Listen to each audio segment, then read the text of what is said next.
Hi friends, ನಮಸ್ತೆ ಎಲ್ಲರಿಗೂ. I hope ಎಲ್ಲರೂ ಆರಾಮಿದ್ದೀರಾ ಅಂತ ಭಾವಿಸ್ತೀನಿ.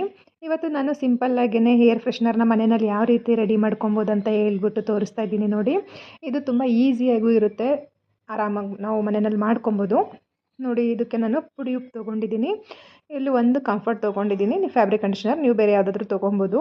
ಒಳ್ಳೆ ಅರೋಮಾ ಕೊಡುವಂಥದ್ದು ತೊಗೊಂಡ್ರೆ ಸಾಕು. ಸಿಂಪಲ್ಲಾಗಿ ನೀವು ಮನೆಯಲ್ಲಿ 24 ಗಂಟೆನೂ ಫ್ರೆಶ್ಶಾಗಿ ಒಂದು ಒಳ್ಳೆ ಗಾಳಿ ಬರೋ ಥರ, ಒಂದು ಒಳ್ಳೆ ಹೇರ್ ಫ್ರೆಶ್ನರ್ ಬರೋ ಥರ ನಾವು ಮನೆಯಲ್ಲಿ ಮಾಡ್ಕೊಬೋದು ನೋಡಿ. ಇದಕ್ಕೆ ಇವಾಗ ನಾನು ಲವಂಗ ಆ್ಯಡ್ ಮಾಡ್ಕೊತಾ ಇದ್ದೀನಿ.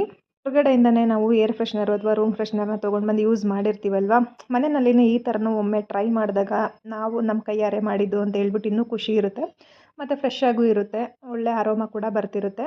ಒಂದು ಇಡೀ ದಿನ ನಾವು ಮನೆಯಲ್ಲಿ ಫ್ರೆಶ್ಶಾಗೂ ಕೂಡ ಇರ್ಬೋದು, ಒಳ್ಳೆ ಗಾಳಿ ಕೂಡ ಬರ್ತಿರುತ್ತೆ. ಈ ವಿಡಿಯೋ ಇಷ್ಟ ಆಯಿತು ಅಂದರೆ ಪ್ಲೀಸ್ ಒಂದು ಲೈಕ್ ಮಾಡಿ, ಹಾಗೆ ಶೇರ್ ಮಾಡಿ. ಇನ್ನೂ ಯಾರೆಲ್ಲ ಸಬ್ಸ್ಕ್ರೈಬ್ ಮಾಡ್ಕೊಂಡಿಲ್ಲ ಇವಾಗಲೇ ಸಬ್ಸ್ಕ್ರೈಬ್ ಮಾಡ್ಕೊಳ್ಳಿ. Thank you.